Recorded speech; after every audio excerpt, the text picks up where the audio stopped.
Dear students, welcome to CS Crux. The topic is right outer join या जिसको right join भी बोला जाता है। अगर हम right outer join की बेसिक समरी को समझें, उसके बेसिक आइडिया को समझें, तो फॉर एग्जांपल अगर मेरे पास दो टेबल्स हैं, एक है टेबल A और दूसरा है टेबल B। ये जो टेबल A है ये हमारा लेफ़्ट टेबल है और जो टेबल B है ये हमारा राइट टेबल है।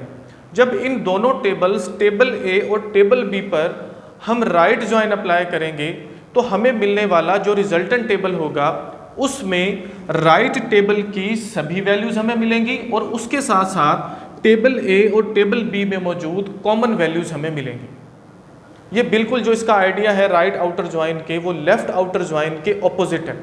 वहाँ पर हमें लेफ्ट टेबल की सभी वैल्यूज़ मिल रही थी, यहाँ पर हमें राइट टेबल की सभी वैल्यूज़ मिल रही हैं। Plus natural join.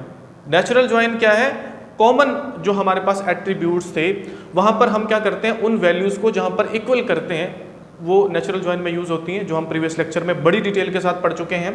तो मैंने यहाँ पर लिखा हुआ है राइट आउटर जॉइन बेसिकली क्या काम करता है। वो कहता है जब राइट आउटर जॉइन अप्लाई होता है तो राइट जॉइन रिजल्ट इंक्लूड्स, उसका जो रिजल्ट होता है वो मुश्तमिल होता है all values of right table की सभी values and common values of both table, और दोनों टेबल्स की कॉमन वैल्यूज पर।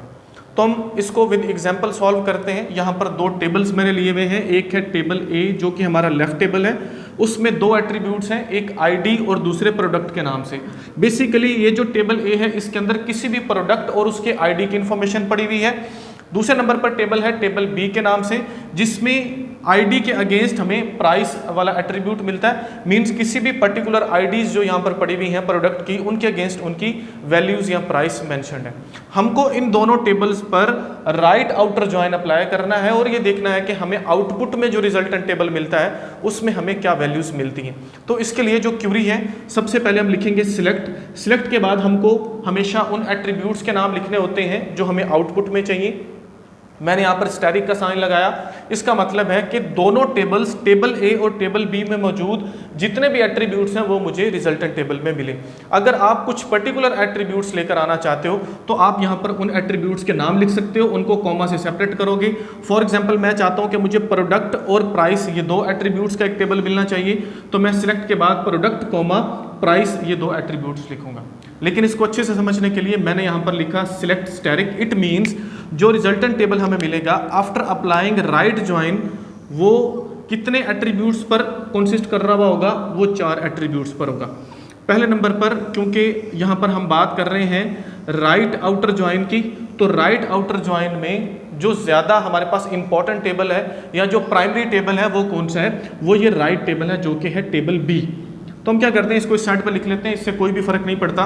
तो सबसे पहले नंबर पर हमारे पास होगा आईडी, दूसरे नंबर पर जो एट्रीब्यूट होगा वो होगा प्राइस। इसी तरह से तीसरे नंबर पर जो एट्रीब्यूट होगा वो होगा आईडी के नाम से, और चौथे नंबर पर जो एट्रीब्यूट होगा वो होगा प्रोडक्ट के नाम से। तो ये जो दो एट्रीब्यूट्स हैं ये है टेबल बी के, और ये जो दो एट्रीब्यूट हैं ये है टेबल ए के। टेबल बी है हमारे पास राइट टेबल और टेबल ए है हमारे पास लेफ्ट टेबल। तो जब राइट आउटर जॉइन अप्लाई होगा इससे हमें जो एट्रीब्यूट्स हैं वो ये मिलेंगे। आगे हम क्यूरी को देखते हैं। वो कहता है from table A right join table B. आपको क्या करना है, टेबल ए और टेबल बी में राइट जॉइन अप्लाई करना है। इट मीन्स राइट टेबल की सभी वैल्यूज और लेफ्ट टेबल की, और राइट टेबल मतलब दोनों की कॉमन वैल्यूज हमें रिजल्टेंट टेबल में मिलेंगी। और उसके बाद वो बोलता है on table A dot I D is equal to table B dot I D. इन दोनों टेबल्स में कॉमन एट्रीब्यूट कौन सा है जिसकी बेस पर हमें कॉमन वैल्यूज मिलनी है, वो है आईडी के नाम से एट्रीब्यूट। सिंपल वही काम जो नेचुरल जॉइन में हो रहा था वो ये लाइन कर रही है। हम क्या करते हैं, सबसे पहले सिंपल इसका मेथड ये है कि आपको पता है कि जो राइट टेबल है वो सारे का सारा आना ही आना है, तो राइट टेबल की सभी वैल्यूज लिख लेते हैं। उसके बाद कॉमन को मैच करते जाएंगे। 1 प्राइस है जी $80, जो आईडी 2 है उसकी प्राइस है $120, जो आईडी नंबर 4 है उसकी प्राइस है $799, और इसी तरह से जो हमारे पास आईडी नंबर 6 है उसकी प्राइस क्या है, वो है $99।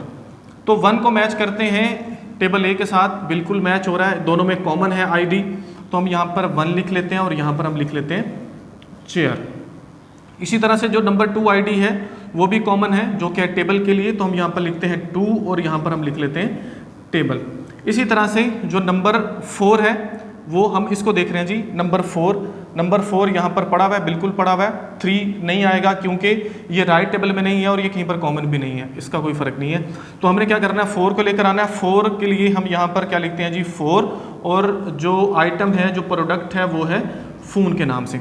और एट दी एंड हमारे पास है 6 टेबल हमारे पास रिजल्टेंट में तो आया क्योंकि ये राइट टेबल में था, इसको हमें लेकर आना है। अब इसके कॉरस्पॉन्डिंग यहाँ पर कोई भी मतलब इसका जो कॉमन एट्रीब्यूट है वो नहीं है, 6 किसी भी रो के साथ मैच नहीं हो रहा, तो हमको यहाँ पर नल को ऐड कर देना है। हम सिंपल यहाँ पर क्या लिख देंगे, नल लिख देंगे।